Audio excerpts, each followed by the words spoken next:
what I've done on many occasions is I will just go back in our conversation and screenshot them being like, we're so back, like a week ago, because it's just like the we're so back, it's so over curve. And yeah, I will literally just show them evidence of themselves being over the moon. Or, if they want to see the numbers, it's like, hey, look, we've actually done good things as of late. Like we cannot be subject to the fluctuations, right? Like we have to, stay even keel, not take the highs too high, lows too low. But, if you're just riding the highs and riding the lows, like you're done for.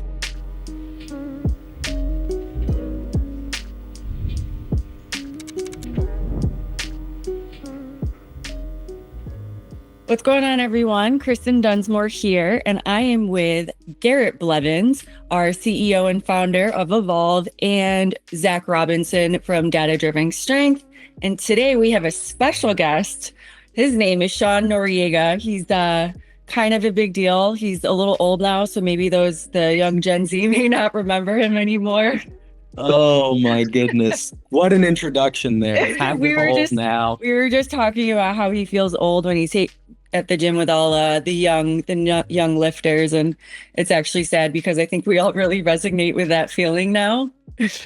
It does feel like a threshold has been crossed where it's like all of our references of like, oh, how did you get into powerlifting? And it's like, oh, I ran small lob, or I ran Johnny Candido's program, 6-week program.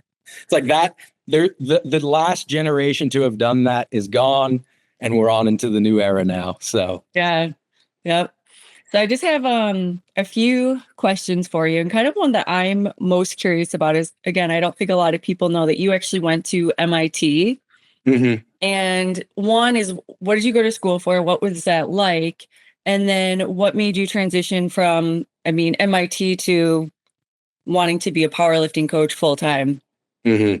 So I went to school for mechanical engineering, but to say I went to school for it implies some kind of direction and premeditation. But in reality, like a lot of people, I had no idea what I wanted to do when I went to college. And I think for me, I had dabbled in, taking a coding class early on, because being at MIT, I was like, all right, let's see if I'm just going to pursue what 35-40% of the student body does. Let's get this out of the way, see if this is something I'm interested in. It wasn't. So the next kind of highest concentration of students option, maybe widest range of applicability in the professional world, was mechanical engineering. And a lot of the class was very theory-based. It was a lot of math, and, I was good at it, but there was nothing that inspired me or pushed me in any singular direction. So I guess to answer your questions in reverse order, I really tried my hand in a lot of different professional avenues. So I had done the mechanical engineering thing. I had done research. I spent a summer working in finance. I ended up deciding maybe a little bit past halfway through undergrad that I wanted to go to medical school. And I think that was an attempt to grasp at some kind of stability, right? Because the path there is very clear versus, graduating and kind of being let out into the open world, and you're an adult now and you have to carve your own path. I think being in somewhat of a crisis, I was like, all right, what is going to be, outlined for me that I can just stay in line and do what I'm told on that path. So after graduating, I spent a year working at the NIH. I was doing a post-bac program in, it was a metabolic disease research lab. And, if I rewind a little bit, I had started coaching when I was in undergrad in the majority other MIT students. So there were some people back home I knew that I coached for fun. And then there were some people I coached at MIT for fun. And this was maybe 2015.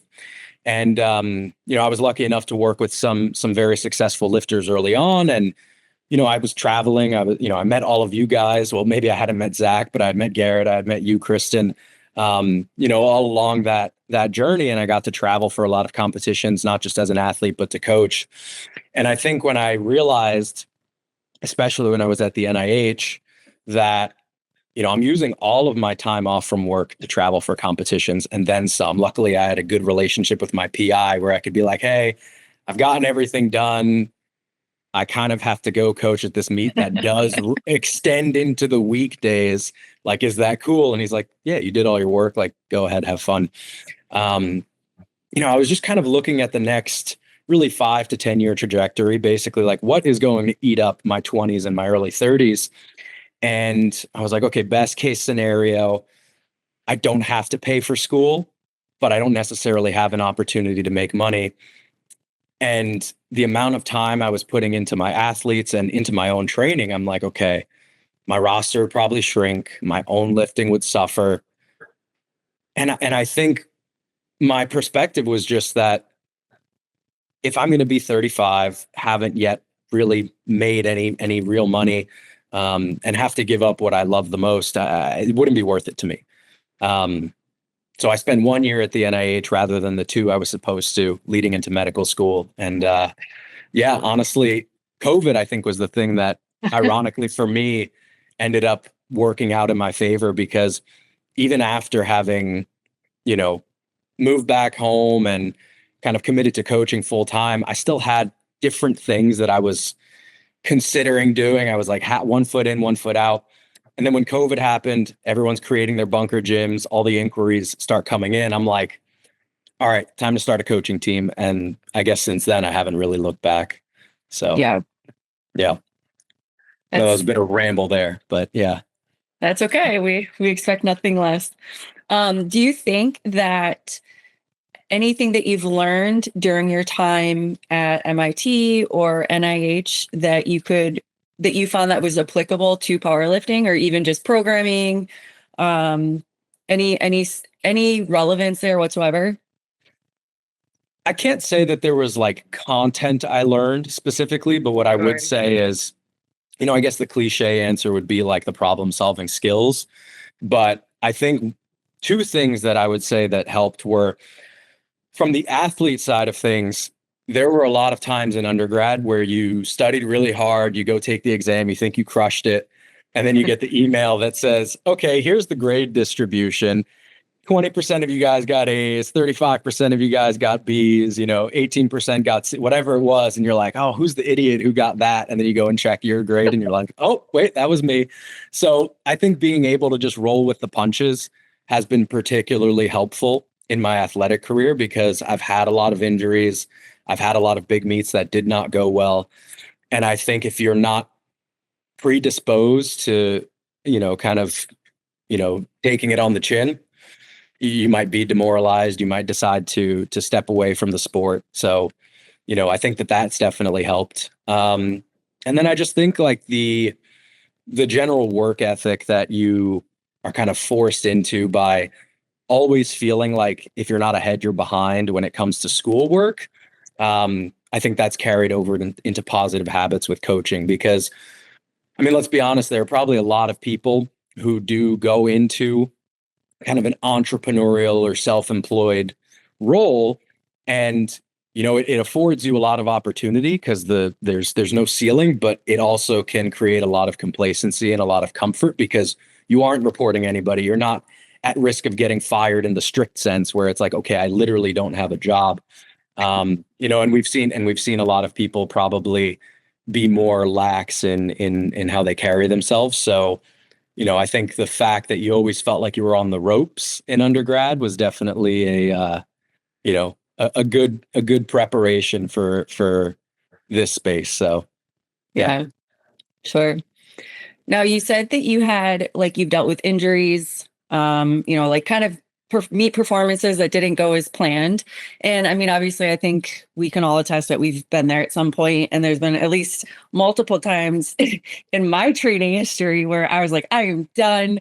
I quit. I don't want to do this anymore. And then I still end up at a meet like a couple months later. What are some things that you've done? Because I know like mentally it can be really frustrating if a meet doesn't go well, or if you're injured, and there's the coach in you who knows better and to take it easy, but then there's the meathead athlete that still wants to push it. So how do you kind of overcome the two sides telling you to push through or to hold back? And then, yeah, like when you have those meets that just don't go as planned, what's your mindset going forward? Hmm. Well, I think there's, if I have to look at like the period of my lifting career where most of the injuries and the regression were concentrated in, it was probably from like 2019 to 2023. And Mhm. I think one thing that I held on to, which again is, I was lucky enough to be able to even hold on to this, but I think the thing that I held on to was that I got very good very fast. Like as a junior, I had very quickly climbed to the top of the open. And I think when I started entering the period of kind of injuries coming up at the worst possible times, you're at the end of Nats prep, or, it was basically March 2019. I had hit a 295 squatting competition and then did not pass that again until last December. Like when you're stuck like that for so long, for most people, it's probably, very demoralizing. And it still was for me. But I think recognizing like, okay, I didn't hit my peak at 22 years old. Like this just didn't happen. There's something either on the programming side, definitely on the mental side, that is holding me back. Um, and that needs to be addressed. And I think just being, and I'm not going to pretend I'm the most humble person on the planet, but being humble enough to recognize like it's not the world is crashing down and is against you. Like there are opportunities for you to improve. There's probably a way that you're approaching this, like I said, either on the programming side or on the mentality side that's holding you back. And lo and behold, there were. I think a big part of being able to get through the injuries and all of that was ironically to take things less seriously in a sense. Mhm. And I think the best way that I can describe it, right, is like there's a finite amount of effort that powerlifting I think even requires, right? Like you can say you pour your everything into it, but like there's only so much that can go into, you know, um, getting 8 hours of sleep a night. There's only so much that can go into giving your effort and training because you can't just do more and get better, right? There's a cap to that. And I think I was so constantly obsessed and preoccupied with my training that it bled into other aspects of my life. And then with that, it just fed back into the lifting and then made things worse. So I think being able to detach was a huge thing. The other is just like having a really good network of coaches around you. Like I've been very fortunate to have such good relationships with other coaches, people who have kept me, both in one piece legitimately as well as like just educationally when it comes to injury management. Like I feel like I've always had someone I could go to when, hey, my adductor, I feel like I tore my adductor or I tore my meniscus or whatever it was. So, Mhm. you know, I can't pretend that it was me pulling myself out of these injuries every time. It definitely was the case that there were close friends who were experts in these areas. And yeah, I guess that's just a testament to like having a good network of people to help you along the way. Yeah. Sean, one question I have for you is I always think it's interesting to hear the backgrounds both from like a lifting perspective and the mentality perspective, but I know you have a pretty extensive history with baseball. And one of Mhm. the interesting things about that from a sporting background is the degree or the ratio of success to failure and what Mhm. that means. And Mhm. I'm just hearing your kind of background and thinking about, like a batting slump and things like that. And how much do you Mhm. think that kind of experience and whether that's from a mental or a physical side kind of helped you work along these longer timelines and kind of the parallels there?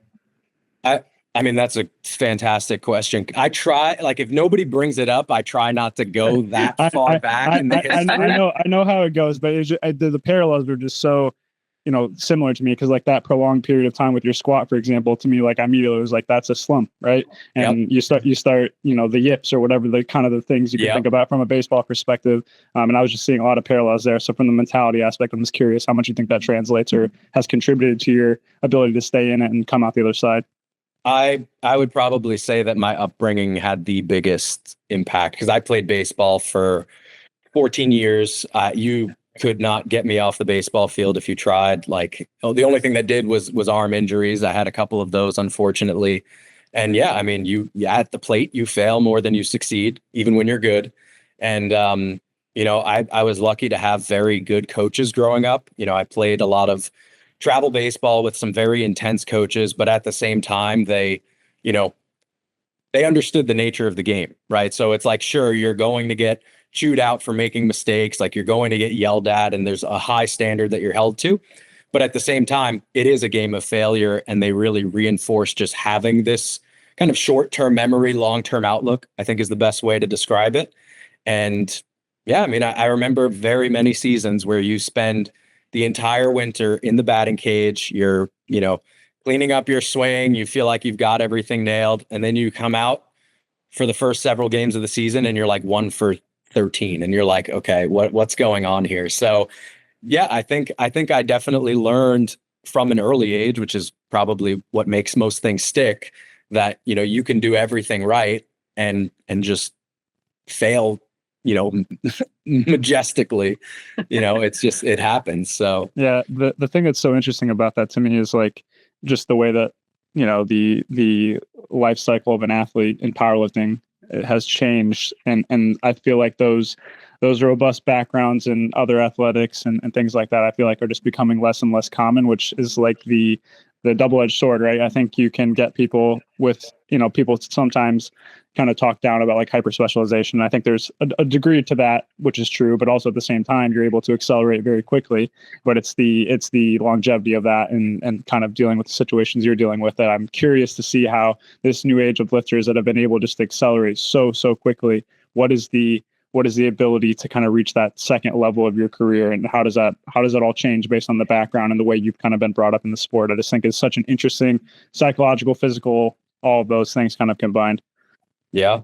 Yeah, I mean, there's obviously, we see so many weight classes where the world record is held by someone who's not even 25 yet, and maybe not even 5-7 years of training age.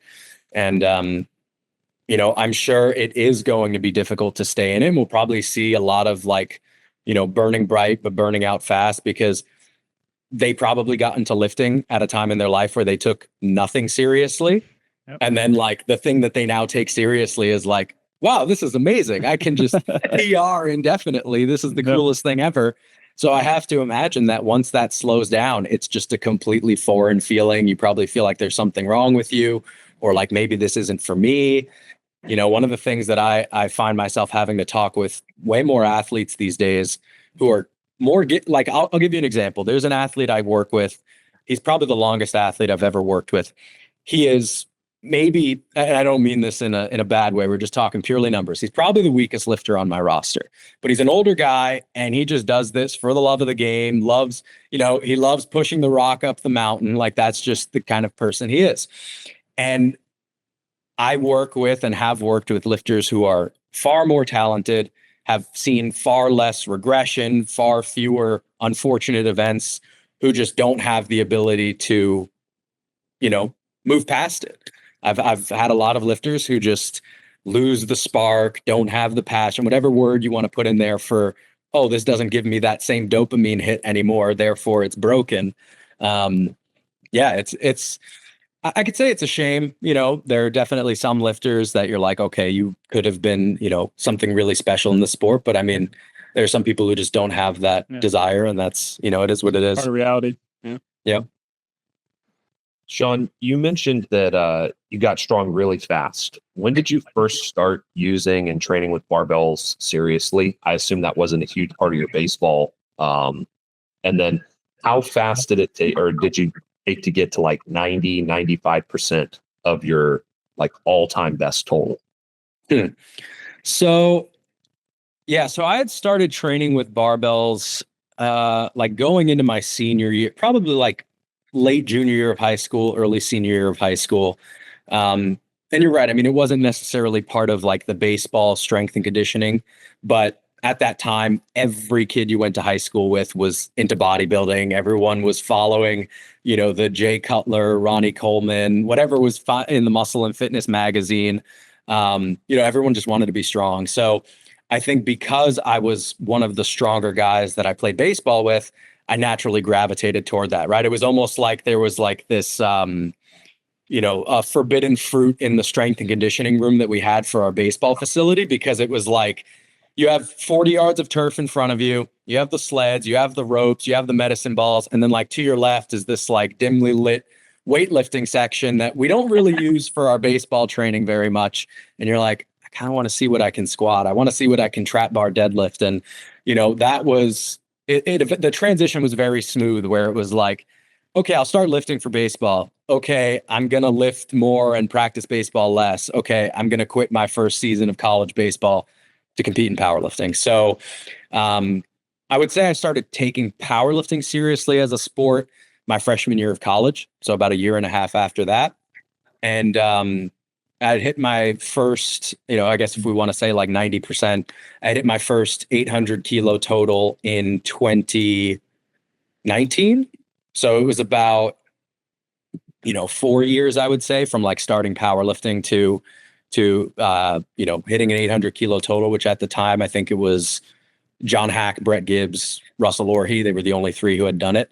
So yeah, it was about, that was the course of college basically was what took me from complete beginner to elite powerlifter. Yeah, that timeline matches up. I think Zach's been kind of looking into it, and it seems like people are getting really far into their career. And I remember there was an Ed Cohen interview somewhere back in the day where he talked about, how hard and how long you have to train to get the last 5% of whatever your genetic potential is. Mm-hmm. And I do think there's going to be more flash in the pan folks, like you said, Sean, that everything just works out and it's amazing for those first 4 or 5 years, and you get crazy strong. Steroid accusations start flying at you and you feel really good about yourself. And then something hits the fan and you're going to have to decide, am I going to continue putting in a tremendous amount of time and effort for what is most assuredly going to be a very small return, even if it works out, which it might not. And the mentality to do that, and why some people will do it and others don't, which I think both are fully valid. Picking a lift, Sean, do you have any idea what your deadlift was like when you first started lifting and how fast that progressed through the years? Was it pretty even year over year? No, honestly, my deadlift was like when I started powerlifting, my squat was my strongest lift, ironically. And then that was the one that stalled out. So my deadlift, I think I had I deadlifted my first 500, I think in 2013. That was like the first powerlifting competition I ever did. It was just kind of for fun. And then deadlift was kind of in like sort of it was like at the top of the 83s, but not necessarily like one of the best deadlifts. It wasn't until maybe, I think it was around that like 2018, 2019 time point where like being stuck in the 600s finally went to eclipsing 700. So my deadlift, I think, has been the lift that's kind of just like had a spurt, stopped, had a spurt, stopped. Like it's never regressed. It's never been like squat where it's been, maybe a steady climb and then a progression or anything. But my deadlift has been very, I would say, like stepwise. It's definitely not been a linear climb. It's a mistake that you made back then as like a new, young, naive lifter, and knowing what you know now, what would you tell young Sean? Well, I'll say this. I remember after my first powerlifting competition, I had a like bloody back of my neck because I thought it would be cool for my best friend to just smack me as hard as he could before all 9 attempts. So I definitely think something that's kept me in check as of late, more specifically, is just knowing when to kind of dial things up and when to chill out. I think I think mentally one of the best things that I've learned is like you can't try to make yourself the athlete that you're not on meet day. Mm-hmm. And I think what I mean by that is, I get hyped for my lifts, but I think I came out of the gates trying to be this overly aggressive, super amped up lifter on the platform for every attempt, because that's what you see on YouTube when you're in high school and college. You see the videos of, the backyard meet of the century and, Boss of Bosses wasn't happening yet, but like Raw Unity, whatever meets were going on back then, just all these big untested, monsters. So you try to replicate that. And then I think I went through a phase in the middle of my career where I would show up to these big meets and I'd feel nervous, but I thought, okay, you have to present a calm exterior in order to be a professional lifter. And in reality, all that did was make the nerves worse and didn't facilitate better performance. So I think I went through this sort of overcorrection where I was like, okay, I really need to be super composed when I'm competing. I can't get as amped up. And that didn't work either. And I think once I realized, like, okay, you can't burn yourself out, but whatever you have to do, like I'm in the warm up room, like I'm a big pacer. I can't sit still. Like I just walk back and forth, headphones on, all of that. And, I do get pretty amped up, but it has to be authentic. So I think probably the best advice I would have had to my younger self was like, you don't need to, try to play the part. I think just being the athlete that you are is probably going to yield the best outcome. Yeah. Do you think that, so you've done a lot of competitions and you've been competing for I get it. I'm old. I know. I'm older than you, so don't feel that bad. What's your mindset going into a competition? Like, do you still get nervous when you're going into competing at all? Or are you kind of more like, I've done this before, I know how to manage my emotions going into it? What's your thought process? I would say up until maybe 3 years ago, I would still get nervous before competitions. Like, I'll say this, I can sleep really well the night before a competition, which I think is more than a lot of people. I'm jealous. Yeah, I could sleep like a baby before competitions now, but obviously the mental preoccupation, the visualization, you're thinking of all the contingencies going into the competition. That's all still there. But I think with powerlifting, it's an easy sport in the sense that you're not competing against someone in the sense that, there's someone trying to, push the bar down on your chest while you're benching, or someone's going to kick your leg out while you're squat. Like, it is just very formulaic, right? Assuming you nail your peak, it's going to be there. And I think just knowing that if you've done in training what you're supposed to do, that you try to just replicate that. There's nervous energy for sure on the day, which I think very oftentimes helps. But yeah, I don't know. I just want the day to arrive, I think, is the best way to describe it. Like, I'm just ready to go in those days. It's more so like an anxiousness for the meet to begin, rather than like any kind of fears or concerns about how the day could go. I always feel extremely nervous until, like, once the first squat is out of the way, I'm like, okay, I'm good. Now I can compete. But it's always that first initial lift where I'm like, oh, like this is so stressful. How do you go about, like, if you were to miss an attempt, right? And sometimes when it's like neck and neck with someone, and that like every kilo counts, and all of a sudden, if you, for whatever reason, you miss an attempt, and how do you not let that ruin the rest of your meet? It's a good question.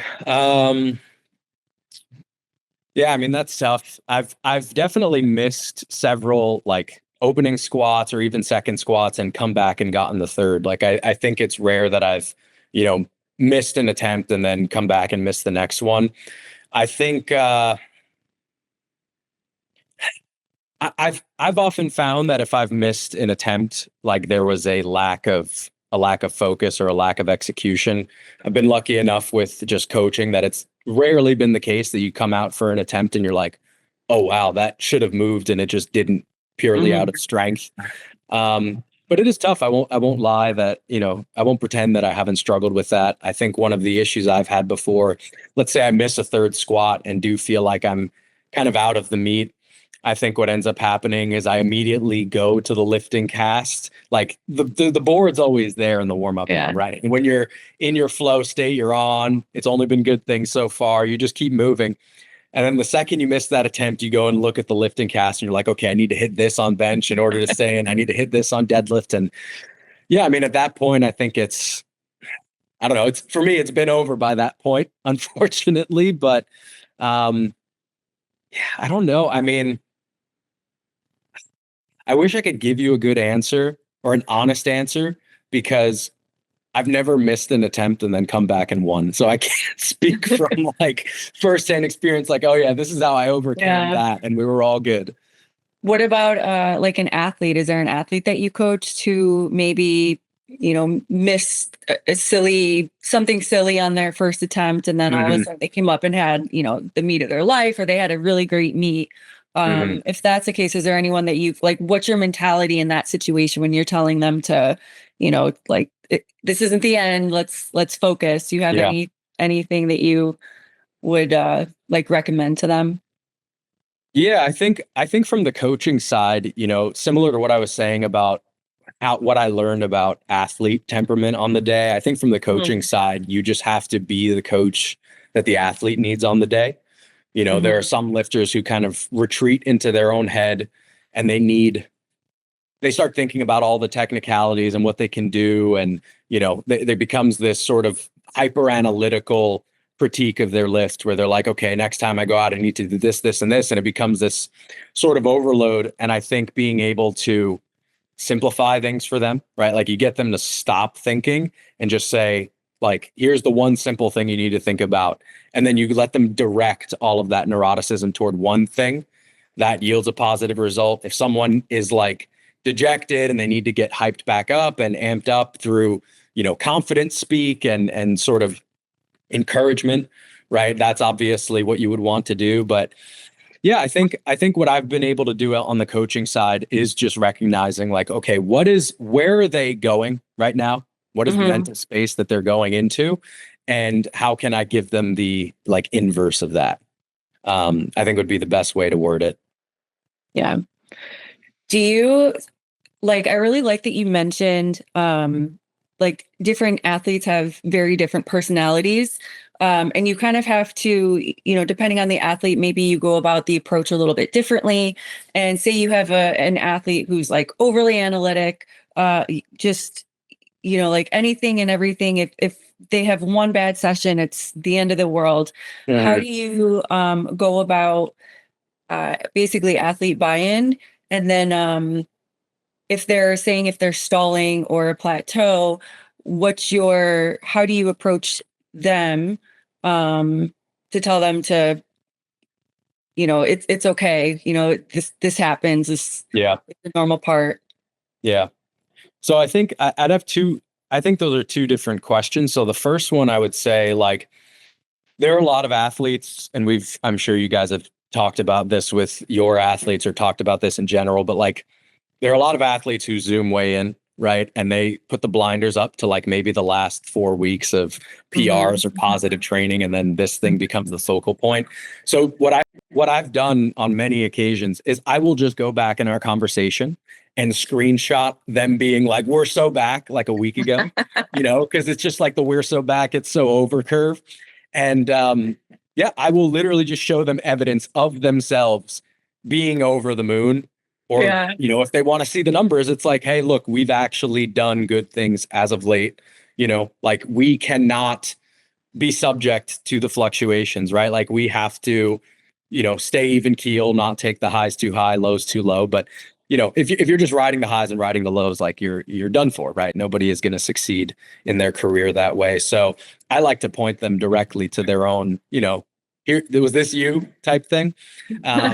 But in the case of like plateaus, I think the athlete has to feel like you care as much as they do. And like, it's easy to say that, right? But ultimately everybody feels, and it makes sense. Like if I'm the one doing the lifting, I obviously care the most about this. So whenever an athlete, truly from my perception as well, is stuck, right? The first thing I'll do is just ask them like, hey, when are you available for a call? Like, let's get on a call and actually go through the programming, go through what you're dealing with. Because a lot of athletes, if you're communicating via text all the time, there are a couple things that happen, right? They'll filter things out, right? There'll be things that they feel like they're a nuisance to bring up, or even things that are relevant that they think are irrelevant, or maybe aspects of their life that they are habituated to, but because you're not habituated to it as the coach, you wouldn't even know that these things are going on. So I find athletes tend to be more just open and kind of free associate when they're on a call. And then I think just having that FaceTime and being able to discuss their training, I think it reinstills a sense of confidence in what the plan is going forward versus, everything being just communicated along the same medium, in the same tone, with the same general type of wording. If they think that they're stuck now and they don't see themselves getting out of it, like, you could put the best thing on paper and they'll still be like, well, like, what's going to actually change here? So yeah, I think just reestablishing that level of investment and care that you have for the athlete usually goes a long way.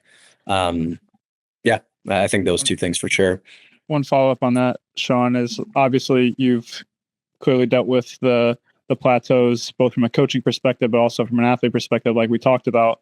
Mhm. I was going to, and we talked a little bit about your kind of athletic experience, kind of your mentality on how to kind of approach training throughout that phase and kind of coming out on the other side. What aspects of, either from a coaching lens or from an athlete lens, do you think you've been able to make or adapt to your training process, your mentality, those kind of things, to ultimately kind of come out the other side of that long plateau for your squat, for example, and start to make incremental progress again? What from a high level do you think have been the biggest changes that you've made, or observations you've made to kind of get things going in the right direction again? Well, I think if we're talking like the athlete mentality side of things, I think the biggest thing is not feeling, because when you have a peak that's in the past, you have a lot of reference points for how a certain weight moved, what all your rep PRs are, right? You have all these indications from the past of, if I've hit this at this speed or this for this many reps, I should be good for this, because that's what was ultimately leading up to that peak that you are no longer at. And I think what ends up happening is that when you're on the other side of that and you're kind of in the mud, you will feel entitled to certain weights moving certain ways. And if they don't, you will perceive that the path that you are on is the wrong one. Right. So it's like that meme where like the miner is like going through the dirt and the diamonds on the other side and he turns around. There are probably numerous points in my lifting career, circa 2022, 2023, where I was on the verge of being there, but because I felt good in training, but when I loaded 270, it didn't move how I remembered 270 moving. I was like, oh, okay, we're trash. Like, something needs to change. And in reality, had I just been persistent along that same path, we probably would have been on the cusp of an all-time PR. So yeah, that sense of entitlement, that strong attachment to how things were, I think can easily be one of the biggest, one of the best ways to self-sabotage. Because I know for a fact, like, I gave Steve DeNovi, I worked with for quite a few years, I gave him a lot of headaches because I constantly would report back with, okay, things aren't going the way that they should be, blah, blah, blah. And it's like, well, you're not as strong as you were. Like, you have to get back there, and you were probably on the way. And now you're just muddying the waters because you're trying to flip the script again and just hope that in, 3 weeks, you're magically just going to be a 300 kilo squatter again. And it's not going to happen. Giving up my hopes and dreams. How do you view the role of like using data analytics? And do you think that your athletes, that they're overanalyzing or underutilizing it, or maybe both? I'll say this. I've gone through periods of time with my coaching, just like in my spreadsheets, tracking a lot more data. And I've not necessarily found it all useful. Like, I would say I've stripped a lot more away from my spreadsheets, from what I pay attention to, rather than adding more stuff. And I think there's a lot to be maybe said about that. I think that it's obviously, I guess I would say this, it's like a lot of the stuff that you as coaches have an intuition for, obviously, is you're processing the data, and now your brain just sort of intuitively knows what that means. So it's not to say that the data is useless, but maybe just needing to look at that within the context of a spreadsheet maybe isn't as beneficial, but maybe would be for someone starting out to like learn things bottom up. I think nowadays athletes are probably more analytical than they should be. I think Mhm. maybe back in the day, people were like more maybe aimless with their training, more just kind of would do things without thinking. But now with how public and accessible powerlifting programming content is, and the fact that coaching, I mean, I'm sure you all have recognized this. It's like the way coaches nowadays more often kind of posture and try to demonstrate their ability is not like, here's this super jacked guy I coach, but like, look at this case study, like six slide carousel post about their microcycle design and all of this. And the nomenclature and all this sort of stuff, I think a lot of athletes just get caught up in. And they put all their chips in the primary day basket, and they're thinking about, they're already planning backwards from their end of block to start of block. And, there is a time and place for that, but I think most of the time, and for most athletes, like, that is the wrong way to go about it. So I find myself more often telling athletes to just be dumber rather than try to think as much as they do. I like that. I'm going to use that next time. Just tell my athlete, just be dumb. It's fine. Yeah, exactly. I like it. So what do you think about the future of what powerlifting looks like then, in terms of like maybe the training methods and then just overall growth? So from my perspective, and I think I talked with Garrett about this at one point, I guess it was like a month ago now. I think powerlifting is going to have like the equivalent of like the middle class being wiped out, because I think what's going to happen is this is being taken far more seriously as like a quote unquote professional sport, where there's obviously an increasing standard of what elite is. There's more, monetary incentive in the sport than there ever was. And there are a lot of people, and there always will be a lot of people who want to powerlift because it's an enjoyable way to exercise and be in the gym.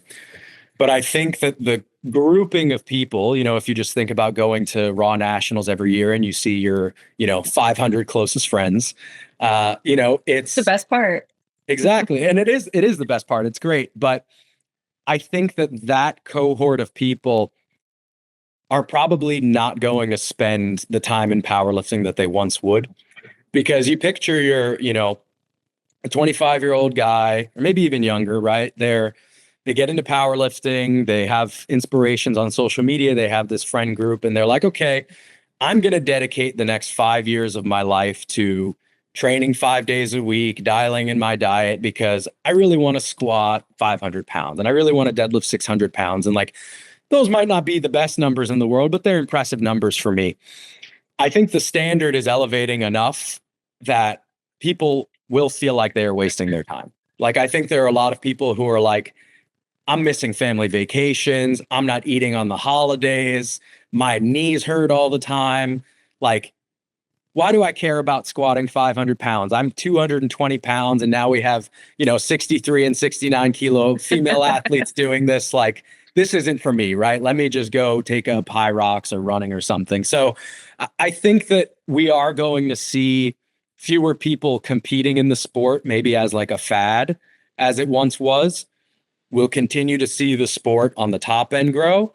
And then I think we'll continue to see just your everyday people have more sound, programming and training methodology to follow, just as their, way of getting in the gym. I wonder if for some of the older folks where bone density becomes an issue that you can hardly get any other way, or like running or some of the more CrossFit style training, they're not able to handle that. Yeah. I wonder if stigma will ever go away with some of the heavier lifting, because some of the adaptations that you get that are especially helpful as you're going into your, 60s and 70s are very beneficial.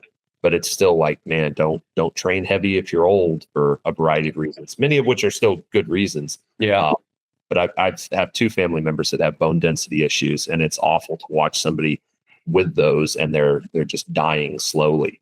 Mm-hmm. And I thought that could have been prevented. But yeah, I wonder if we'll ever break that stigma and see a resurgence on the other side.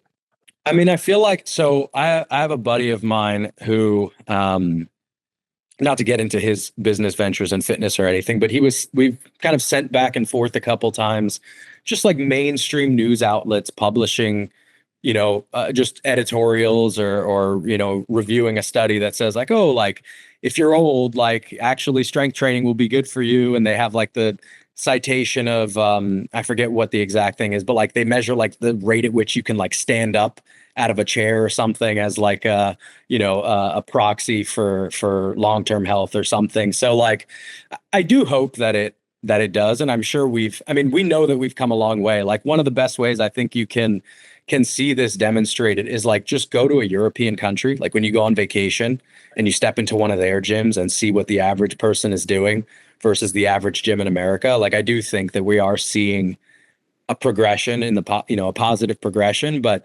obviously we're in a space where people are lifting the heaviest amount of weight, trying the absolute hardest, that whenever we step out into the real world and see what they're doing, we're going to be disappointed. I think it's funny too. We're so spoiled if we're training in powerlifting gyms because you're around just super strong people, right? And then you go to like a commercial gym and you're like, what is going on here? Yeah. And sometimes I'm like if I go and I'm like, oh my goodness, this is just so different. Like I forget how spoiled we really are, and like that we're just surrounded by these really strong people, but that we are not the norm, but we don't see that until we step out of the zone. So I always thought that's pretty interesting. So I do have a random kind of question for you. I know that like you had an amazing bench. Like you're known for having a great bench. And I know that you've transitioned to Powerlifting America, and obviously there is the rule change of elbow depth, and we can go on about whether or not we agree with it or how subjective it can be. But have you had to change up your technique at all in order to make sure that you're within the rules of the federation? Oh yeah, it's been a massive change. So, I mean, my elbows, if you were to film directly from the back with my old bench press technique, they were nowhere near depth. For two reasons. One, the arch height was, obviously had a big arch, but then two, I didn't have a lot of elbow flare going. So like getting the elbows to actually be, because like if you have more internal rotation, more elbow flare, you're going to get a lower elbow position relative to the shoulder. And I would also tuck really hard while trying to touch this low point. So it was a lot of ground to make up. So I've had to switch to sinking on bench press, which then changed what we had to do on the programming side of things, just because the frequency was not necessarily as tolerable. The rep ranges that I responded well to weren't as tolerable. The variations that I once did that were really good for carryover didn't have the same carryover. So all of that on top of figuring out the technique was like, okay, we have to figure out what we are actually doing when bench pressing. And then we also have to figure out what we're doing on paper to get that to progress. The thing I always find interesting about those kind of things, like purely from the technical aspect, is like, I find it's very challenging to conceptualize setting up for something when you can't really go maximally in one direction, if that makes sense. Like with your arch, your old setup, I'm assuming it was relatively maximal, so you kind of could feel that consistent positioning. Yep. Your setup was very incremental, whereas now I would assume you're kind of in this weird gray zone that would probably make the variability in your setup a little bit more challenging. I'm sure that navigating that has been something that I like in my brain. It's like hard for me to even know how I would attempt to try to get that consistent repeatability other than just doing it a lot, obviously. Yeah. One thing, so I'll say this, like if I try to arch, because I did when I switched over, if I try to arch as hard as I can when sinking, there's something about the sternal angle that just makes it feel weaker. So in a way, it was kind of fortunate that it played out that way. Because then, like you said, if it was like, okay, this feels the best, but maybe I'm not hitting elbow depth, like, okay, now we have to figure out where in between being flat and having a maximal arch is best. But what I've tried to do now, and I can only describe it through, okay, this feels right, is that when I set up on bench press, I don't actually try to create a big arch. I just think about pushing horizontally as hard as I possibly can. So I don't really try to push my rib cage or my stomach up to the sky or anything. I'm just pushing into the back of my neck to the best of my ability. And when I take the bar out, I know that the reflex will be for my body to just push everything up. But if I just push into the bench horizontally and I try to take the barbell out, if I'm just focusing on bringing the bar out, it feels like things kind of just like lock into place. Like it literally just feels like I'm connecting two puzzle pieces, and the bar, sort of feels like it's up against this glass wall with where it's situated over before I go anywhere. And if I mess that up, I can feel it from the moment I unrack. Like there will be benches that I take out of the rack and I'll be like, yep, I'm going to fail this, or yep, this is going to be way harder.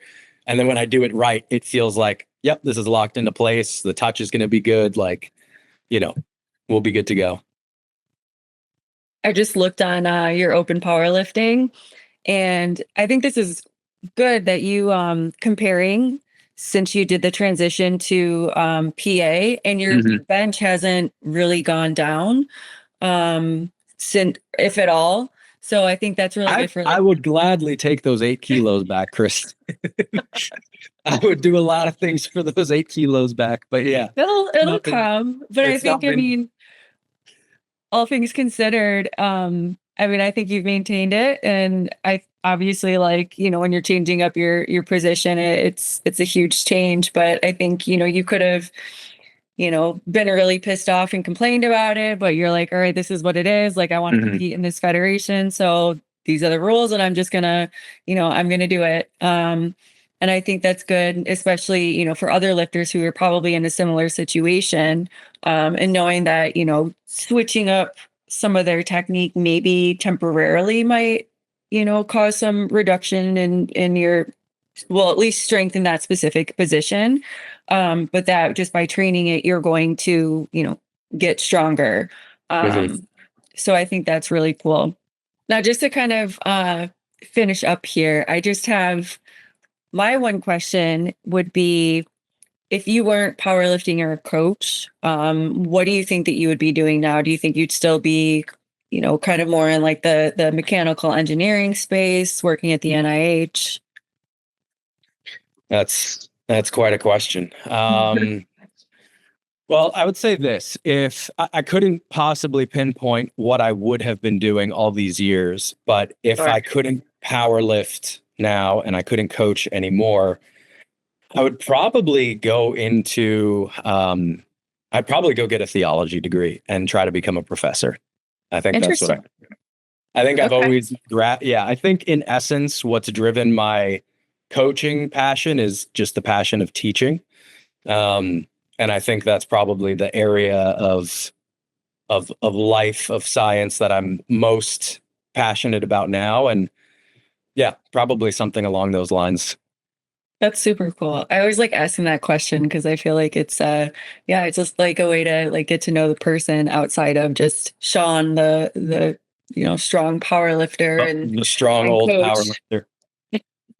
I mean, I can't talk too much. Like I said, I'm not any younger. So all right. I have one more question for you, Sean, before you go. Following up on that last one, actually. You kind of mentioned like getting to know Kristen, the power lifter, and the person together. And I've certainly had this a little bit, not so much lately, but people who would question when I would make YouTube videos and throw a Bible verse or something in. And why are we even doing that? And I would specifically separate them so people could stop watching the video if they didn't want to. I always thought it was kind of weird to not care about people just because you don't have the same opinions, and get mad at them for doing that on their social media. But Sean, I wanted you to speak a little bit. You've talked about how important coaching, lifting, how much time and effort this is for what often is for a regression or breaking even and the hope of potential return. So much so that if you weren't doing this, you would do something completely different, other than the teaching aspect of it and helping people be the best versions of themselves.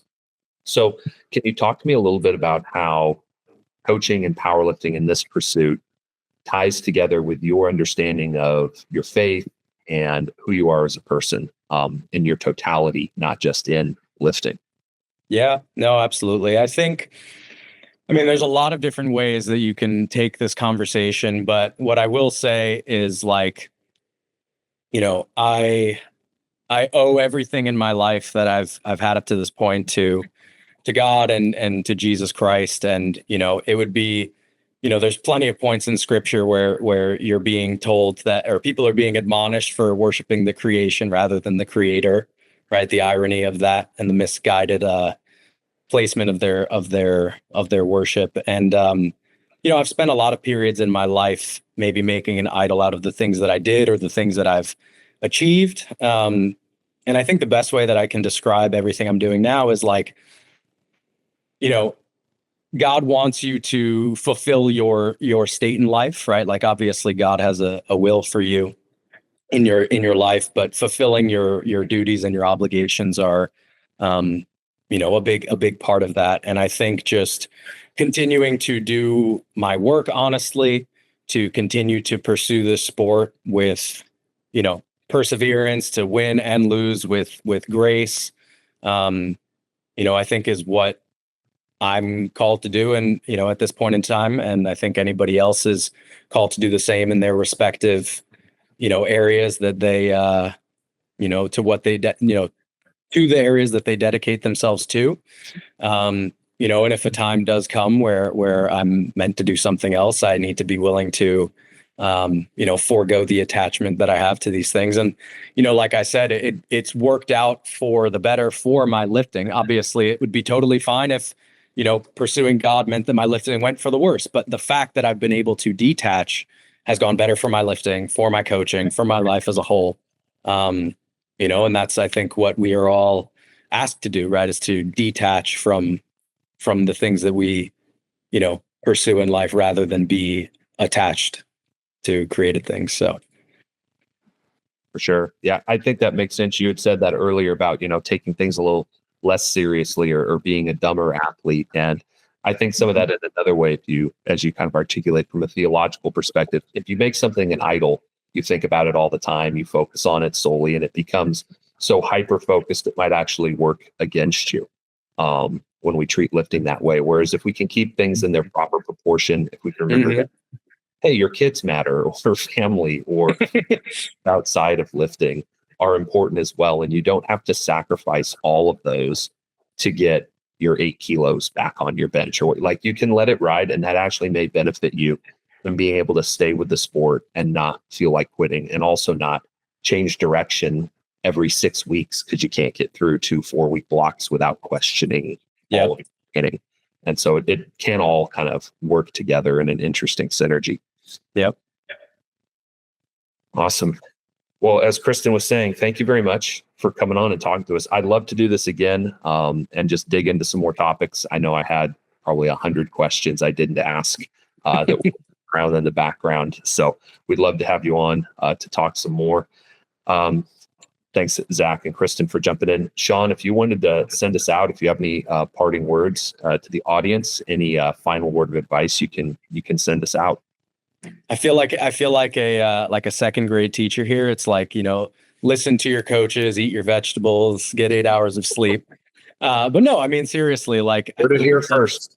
in the last little bit that I said, I do think that, kind of fulfilling the obligations that you have in front of you is, a lot of people they live in their heads, right? Where you have these things in front of you that you're supposed to do, that you should do, things that will ultimately work toward the end goal.